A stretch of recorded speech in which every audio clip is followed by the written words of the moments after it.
বন্ধুরা, আজকে তোমাদেরকে দেখাবো ছোট্ট হাতে ছোট্ট ইট দিয়ে কিভাবে আমরা বাড়ি তৈরি করি।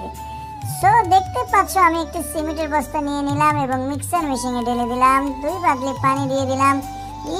মিক্সার মেশিনটা কত সুন্দর ঘুরলো এবং আমি বেলসাতে নিলাম।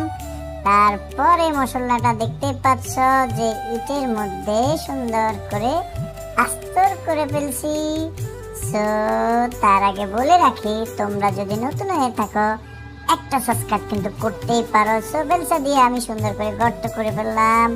গর্ত করার পরে এখানে এখন আমি আবারও মিক্সার করব। সো একটি সিমেন্টের ব্যাগ নিলাম, সিমেন্টের ব্যাগ নিয়ে সিমেন্টের ব্যাগ ঢেলে দিলাম। মশলা দিয়ে হয়ে গেল, মিক্সার মেশিন ঘুরতেছে, সুন্দর একটি কলম।